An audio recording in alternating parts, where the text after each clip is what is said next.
የብዙ ሰዎችን ህይወት የቀየረ አንድ መጽሐፍ አለ።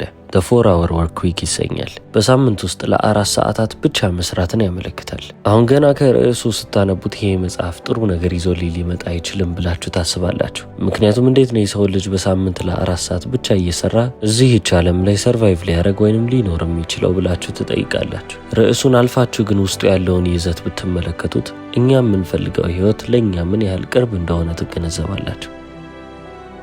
ጸሐፊው ቲም ፌሪስ ከሚጠቅሳቸው ዋና የሚባሉ ሐሳቦች መካከል ዲፈረርስ እና ኒው ሪች ከሚላቸው ሰዎች መካከል ያለውን ልዩነት ይመለከታል። ዲፈረርስ የተባሉት ኦልድ ስኩል የሚባሉት ሰዎች ናቸው። አመለካከታቸው የድሮ የሆነ እዚህች ዓለም ላይ ሰርቫይቭ ለማድረግ በህይወት ለመቆየት ወይንም ደግሞ ጥሩ የተባለ ህይወት ለመኖር የወጣትነት እድሜን በደንብ አድርጌ ለፋ እሰራና የጡረታ ዘመኔን ዘና ብዬ እኖራለሁ ብለው የሚያስቡ ሰዎች ናቸው። ለዛች የጡረታ ዘመን እረፍታቸው ብለው ሙሉ ህይወታቸውን መስዋዕት የሚያደርጉ ማለት ነው። ምናልባትም 30 እና 40 ዓመት በስራ የሚቆዩ ሰዎች ናቸው። 65 ዓመት ሲሞላቸው ግን የጡረታ እድሜያቸው ይመጣል።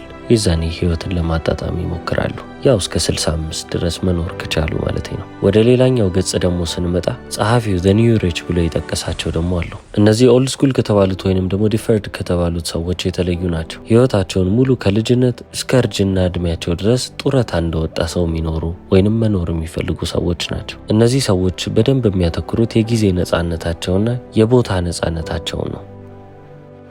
የሚያገኙትም ገንዘብ ያን ያህል ከፍ እያለ ይመጣል ማለት ነው። በቦታና በጊዜ ያልተገደቡ ከሆኑና ገንዘብ የሚያገኙ ከሆነ ጥሩ ገንዘብ ነው የሚያገኙት። በጊዜያቸው የፈለጉትን ነገር ማድረግ ይፈልጋሉ። የሚወዱትን ተግባሮች ማከናወን፣ አዳዲስ ክህሎቶችን መማር ከፈለጉ መማር፣ በተጨማሪም ደግሞ የመንቀሳቀስ ነጻነት አላቸው። ስለዚህ የፈለጉት ሀገር ሄደው የፈለጉትን ነገር እየተመለከቱ መኖር ነው የሚፈልጉት። በስራቸው ላይ ጥገኛ የሆኑ ሰዎች አይደሉም። የፈለጉ ቦታ ሆነው ስራቸውን መስራት ይችላሉ። ስራቸው እነሱን አስሮ የሆነ ቦታ ያስቀምጣቸው። ይህ መጽሐፍ በገበያ ላይ የቀረበው ለመጀመሪያ ጊዜ በ2006 ዓ.ም ነበር። አሁን ወደ 19 ዓመት አልፎታል ማለት ነው። በዛን ወቅት እንደዚህ አይነት ሀሳቦች የተለመዱ አልነበሩም፣ ወጣ ያሉ ናቸው ይባሉ ነበር። በአሁን ዘመን ግን ይህ ሀሳብ ሁሉም ጋር አለ ብዬ አምናለሁ። ሁሉም ሰው የቅጥር ህይወትን ማምለጥ ይፈልጋል። ዲጂታል ኖማድ ላይፍ የምትባለው ነገር እያጓጓችን መታለች። እናንተ በፈለጋችሁበት ቦታ በፈለጋችሁበት ጊዜ የፈለጋችሁትን ነገር እያደረጋችሁ ገንዘብ ማግኘት። ለምሳሌ እኔ አሁን እየሰራ ያለሁት ስራ ዲጂታል ኖማድ ሊያስብለኝ ይችላል። ስራዬ ላፕቶፔ ላይ ነው። ለእናንተ ቪዲዮዎችን መልቀቅ ነው ያለብኝ። ስለዚህ ይህንንም ደግሞ የፈለግኩበት ቦታ በፈለግኩበት ጊዜ ማንም አለቃ መጥቶ ይህንን አርግ ሳይለኝ ማከናወን እችላለሁ። ይህ ማለት የጊዜዬንም የቦታዬንም ነጻነት አግኝቻለሁ። በተጨማሪም ደግሞ ገንዘብም እያገኘሁበት ነው ማለት ነው። በተወሰነ መንገድም ቢሆን ቲም ፌሪስ እዚህ ጋር እያለ ያለውን ዘ ኒው ሪች የተባለውን ህይወት እየኖርኩ ነው። ምክንያቱም ዛሬ ወጥቼ ተቀጥሬ የሆነ ነገርን ልስራ ብል መቼም ቢሆን አሁን እያገኘሁ ያለሁትን ነገር በቅጥር ስራዬ ላገኘው አልችልም። የቅጥር ስራ ለኔ እስር ቤት ይሆናል ማለት ነው። ቢሮ መቀመጥ አለብኝ ወይንም ደግሞ ጊዜ ይወሰድብኛል። የፈለኩበትን ቦታ ሄጄ ልሰራ አልችልም። እዛው ቢሮ ውስጥ ነው መቀመጥና መስራት ያለብኝ። ስለዚህ የቦታ ነጻነትም የለኝም። በተጨማሪም ደግሞ የማገኘውም ገንዘብ አሁን ከማገኘው ገንዘብ እኩል ሊሆንልኝ አይችልም። በገንዘብም በቦታም በጊዜም ሁሉም ነገር ይገደብብኛል ማለት ነው። ስለዚህ እናንተም ምናልባት በቅጥር ስራ ውስጥ ሆናችሁ ከዚህ ነገር መውጣትና እኔም ደግሞ ዘ ኒው ሪች የሚባልበት መደዳ ውስጥ መግባት ፈልጋለሁ ብላችሁ ታስቡ ይሆናል። ይህ ማለት የጊዜ የገንዘብና የቦታ ነጻነታችሁን መልሳችሁ ማግኘትን ትፈልጋላችሁ። ጸሐፊውም ይህንን ህይወት የምትፈልጉ ከሆነ እነዚህን 8 ህጎች ተከተሉ ይላል። እኛም እነዚህን 8 ህጎች በፍጥነት እየተመለከትናቸው እናልፋለን ማለት ነው። የመጀመሪያው ኢንትረስት ኤንድ ኤነርጂ አር ሲክሊካል ይላል። የስራ ሰዓታችሁና የረፍት ሰዓታችሁ በመሃል እየተቀላቀሉ መምጣት አለባቸው እንደማለት ነው። ትንሽ ትሰራላችሁ፣ ትንሽ ታርፋላችሁ፣ ትንሽ ትሰራላችሁ፣ አሁንም ትንሽ ታርፋላችሁ። በጡረታ ጊዜ ዘና ላለው ብላችሁ ያሰባችሁትን እረፍት አሁን በስራችሁ መሃል ላይ መወርወር ይኖርባችኋል ማለት ነው። በትንሹ እየከፋፈላችሁ እንደማስቀመጥ ማለት ነው። ነገር ግን አሁን ወጥሬ መስራት አለብኝ ብላችሁ 40 ዓመት ሙሉ ዝም ብላችሁ ያለምንም እረፍት እየሰራችሁ ከሆነ የተጠራቀመ እረፍት ብላችሁ ያሰባችሁት እረፍት 65 ላይ ሲመጣ ያን ያህል ደስ የማያሰኝ እረፍት ይሆናል። ምክንያቱም እርጅና አለ። ሰውነታችሁ አይታዘዝላችሁም። አሁን ሰውነታችሁ እየታዘዘላችሁ እያለ እነዛን ትናንሽ የሚባሉ እረፍቶች በስራችሁ መሃል አስገቡ። ቲም ፌሪስ ሁለተኛ ብሎ ያስቀመጠው ህግ less is not laziness ይላል። ይህንን በቀላሉ ሳስረዳችሁ ትንሽ ሰርቶ ብዙ ነገርን ማግኘት እንደማለት ነው። ትንሽ ስለሰራችሁ ብቻ ሰነፍ ናችሁ ማለት አይደለም። በጣም ጥቃቅን በሚባሉ ስራዎች ትላልቅ ውጤቶችን እያሳካችሁ ነው። ትንሽ ስራ ብዙ ገንዘብ እንደማለት ነው። በእናንተ ፋንታ ሲስተሞችን ታዘጋጁና እነዛ ሲስተሞች ስራውን ይሰሩላችኋል። እናንተ ከዛ ስራ ወጣችሁ ማለት ነው። ውጤቱ ግን የእናንተ ይሆናል። ሶስተኛው ህግ በጣም አስፈላጊ ከምላቸው ህጎች መካከል አንዱ ነው። The timing is never right ይለዋል። መቼም ቢሆን ትክክለኛ የሚባል ጊዜ አይኖርም እንደማለት ነው። ብዙዎቻችን አሁን በምንኖረው ህይወት ውስጥ ታስረን እንቀመጥና የሆነ ነገር የማድረግ ኦፖርቹኒቲ ወይንም እድሉ ሲመጣልን አይ አሁን ጊዜው አይደለም ትክክለኛው ጊዜ ሲመጣ አረጋለሁ ብለን ራሳችንን እናስራለን። አሁን ለማግባት ትክክለኛው ጊዜ አይደለም፣ ልጆች ለመውለድ አሁን ትክክለኛው ጊዜ አይደለም፣ ቢዝነስ ለመጀመር ትክክለኛው ጊዜ አይደለም። ይህንን ሰበብ ብቻ ለአይምሯችን እያቀረብን ብዙ ነገሮች አምልጠውናል። ጸሐፊው ቲም ፌሪስም እየተናገረ ያለው ነገር መቼም ቢሆን ትክክለኛው ጊዜ አይመጣም ነው። ትክክለኛው ጊዜ እንደማይመጣ እያወቃችሁ እዛ ነገር ውስጥ ግቡ። እዛ ነገር ውስጥ ከገባችሁ በኋላ የመጣ ይምጣ፣ እዛው እያስተካከላችሁ ታልፋላችሁ ነው የሚለው። እንደውም በመጽሐፍ ውስጥ አንድ ነገር ይላል፣ የሆነች ቀንን ስጠብቁ ህልማችሁን እየቀበራችሁት ነው። አራተኛ ብሎ ያስቀመጠው ህግ ፍቃድ ከመጠየቅ ይቅር በሉኝ ማለት ይሻላል ይለዋል። አንዳንድ ጊዜ በህይወት ማድረግ አለብኝ ብላችሁ ያሰባችሁትን ነገር እንዳታደርጉ የሚያደርጓችሁ ምክንያቶች ሊኖሩ ይችላሉ። ምንም ይሁን ግን አድርጉት። ስህተት ከሆነ እንኳን ምናልባት ይቅር በሉኝ ማለት ትችላላችሁ። ቁጭትን ግን መቼም ቢሆን ልትወጡት አትችሉም። ስለዚህ ያንን ነገር ማድረግ አለብኝ ብላችሁ ካሰባችሁ አድርጉት። ወደ አምስተኛው ህግ ስንመጣ ደግሞ ጥንካሬያችሁ ላይ ስሩ፣ ድክመቶቻችሁን ለማስተካከል ብዙም አትልፉ ይላል። አሁን እቺ አከራካሪ የምትባለዋ ነጥብ ነች። እንዴት ነው ድክመቴን ላላሻሽል ላላስተካከል የምችለው ብለን ልናስብ እንችላለን። ቲም ፌሪስ ግን እየተናገረ ያለው ነገር እናንተ ጎበዝ የሆናችሁበት ወይንም ደግሞ ከሌሎች ልዩ የሆናችሁበት ነገር ላይ ብቻ ትኩረት በማድረግ በዛ ረገድ እየበለጣችሁ ሄዱ። ባላችሁ ጊዜ ያንን ክህሎት እያሻሻላችሁ ትመጣላችሁ። የዛኔ ሁሉም ነገር ላይ ጥሩ መሆን የለባችሁም ይላል። አሁን ምናልባት እናንተ ሰው ፊት ማውራት ፍርሃት ከሆነባችሁ ያንን ነገር አለመወጣታችሁ ወይንም ያንን ነገር ለማሻሻል አለመሞከራችሁ የሆነ ሰዓት ላይ ሊጎዳችሁ ይችላል። ለዚህ ነው ብዙ አንባቢዎቹ ይህንን ነጥቡን አከራካሪ ነጥብ ነው ብሎ የመዘገቡት። የቲም ፌሪስ ሀሳብ ግን ግልጽ ነው። ጥሩ ወይንም ጠንካራ የሚባለው ጎናችሁ ላይ ብቻ ስሩ፣ የህይወታችሁንም ጨዋታ በዛ መንገድ ላይ አድርጉት ነው የሚለው። በእናንተ አድቫንቴጅ ወይንም እናንተ የተሻለ እድል እንዲኖራችሁ ማለት ነው። ስድስተኛው ህግ ገንዘብ ብቻውን መፍትሄ ሊሆን አይችልም ይሰኛል። ብዙዎቻችን የሆነ ነገርን ማድረግ እንፈልግና ገንዘብ ቢኖረኝ ኖሮ እኮ ይህንን አረገው ነበር፣ ገንዘብ ስለሌለኝ ነው ይህንን ከማድረግ የተቆጠብኩት ብለን የምንይዛቸው ብዙ ነገሮች አሉ። ቲም ፌሪስ ግን ይህንን ሀሳብ ይቃረናል። በአብዛኛው የሰው ልጅ ሀብታም መሆን የሚፈልገው ገንዘቡን ፈልገው ሳይሆን ገንዘቡ የሚሰጠውን ህይወት ፈልጎ ነው ይላል። ዓለምን እየዞርን እየተሽከረከርን የምንፈልጋትን ህይወት መኖር ፈልገን ይሆናል። ጸሐፊውን በመጽሐፍ ውስጥ እየተናገረ ያለው ነገር ይህን ያህል ገንዘብ ሲኖረን እናደርጋቸዋለን ብለን ያሰብናቸው ነገሮች ያን ያህል በጀት ላይ ፈልጉ ይችላሉ። ዝቅ ባለ ሂሳብም መደረግ የሚችሉ ነገሮች ናቸው ይላል። ሰባተኛው ህግ ደግሞ ሬላቲቭ ኢንካም ከአብሶሉት ኢንካም ይሻላል ይላል። ሬላቲቭ ኢንካም ምንድን ነው የሚመለከተው ካላችሁ ገንዘብና ጊዜን ሁለት ሀብቶች ብሎ ይይዛቸዋል። አብሶሉት ኢንካም ግን ገንዘብን ብቻ ነው እንደ ሀብት የሚቆጥረው። ስለዚህ አንዳንድ ሰዎች ይመጡና ገንዘብ ነው ትክክለኛው ሀብት ይላሉ። ሌሎች መጥተው ደግሞ ጊዜ ነው ትክክለኛው ሀብት ይላሉ። ጸሐፊው ግን የሚለው ሬላቲቭ ኢንካም ምን ጊዜም ይሻላል ነው። ይህ ማለትም ምንም ያህል ብዙ ገንዘብ የሚከፈላችሁ ሰዎች ብትሆኑ ጊዜ ከሌላችሁ አሁንም ድሃ ናችሁ። ያን ያህል በጣም አሪፍ የሚባል ገንዘብ ባይከፈላችሁም ነገር ግን ጊዜያችሁን ደግሞ በእጃችሁ መያዝ ከቻላችሁ ትክክለኛ ሀብት ሊባል ይችላል።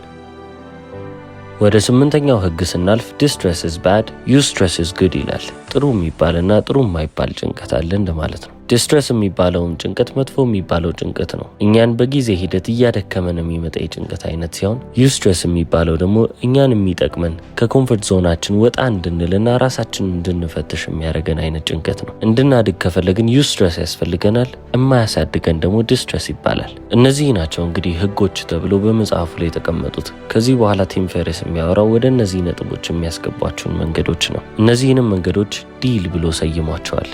DEAL እያንዳንዱን እንፈትሻለን ማለት ነው። የመጀመሪያው ዲን ወክሎ የሚቀርበው ዲፋይን ይሰኛል።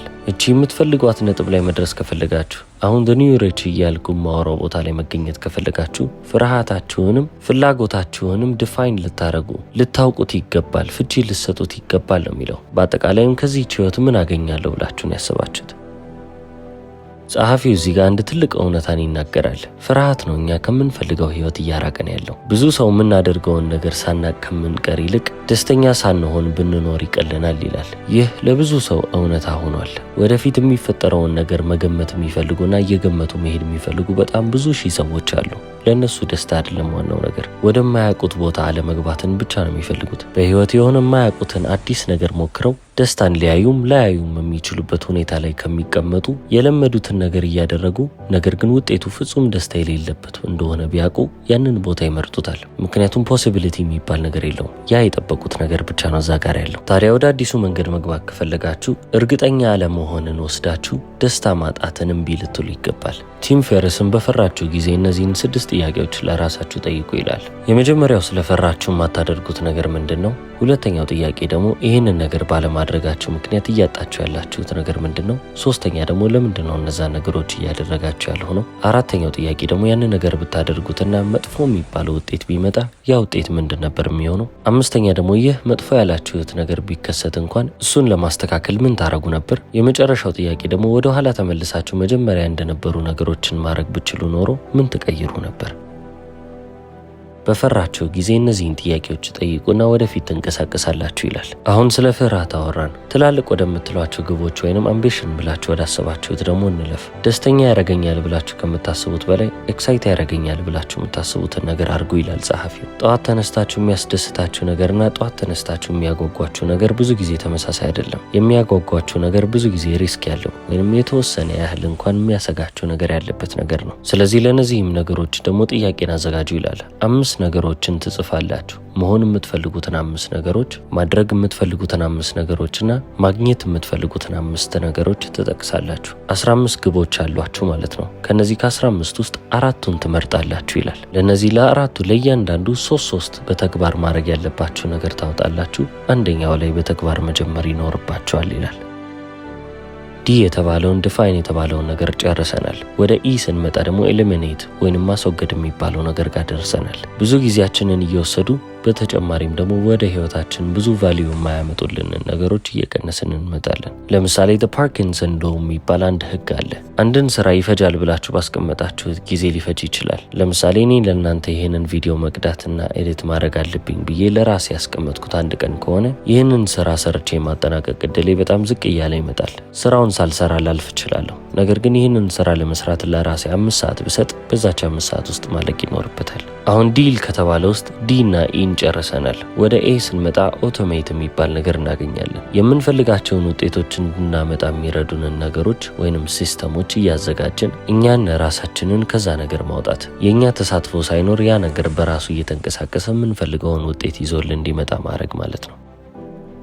ቲም ፌርስ ስፔሲፊክሊ የሚናገረው የእናንተን ቦታ ተክቶ የሚሰራላችሁን ወይ ሰው መተካት አለባችሁ ወይም ደግሞ የኮምፒውተር ሲስተም ሊኖር ይገባል። ያንን ነገር ፍሎለስሊ ያለምንም እንከን እንዲሄድና ጥሩ ውጤት የሚባለውን ነገር እንዲያመጣላችሁ ማድረግ መቻል አለባችሁ ይላል። ከነዚህ መንገዶች ውስጥ አንዱ እቤት ያለውን ትንሽ ወንድማችሁን ወይንም ያክስት ልጃችሁን መቅጠር ሊሆን ይችላል። የእናንተን ጊዜ የማይመጥን ማንኛውም ጥቃቅን የሚባል ስራ ሌላ ሰው ሊሰራው ይገባል። ለምሳሌ ከሀገር ልትወጡ ከሆነ እናንተ ሄዳችሁ ቲኬት ከምትገዙ ሌላ ሰው ሄዶ ይገዛላችሁ ይሻላል። በእድሜ ወጣት የሚባል ተማሪ የሚባል የዘመድ ልጅ ወይንም ደግሞ ወንድም እህት ካላችሁ እነሱን እዚህ አይነት ስራ ላይ ተመድቧቸዋላችሁ። አንደኛ ለነሱ የምትከፍሉት ገንዘብ በጣም ትንሽ ገንዘብ ነው። እነሱም ተማሪ ስለሆኑ ሊጫወቱበት ነው ወይንም የሆነች ምግብ ነገር ቢገዙበት ነው። ስለዚህ እናንተ የማትፈልጉትን እናንተ የማታስፈልጉበትን ስራ እነሱ እንዲሰሩላችሁ ታረጋላችሁ። እናንተ ነፃ እየሆናችሁ ትመጣላችሁ ማለት ነው።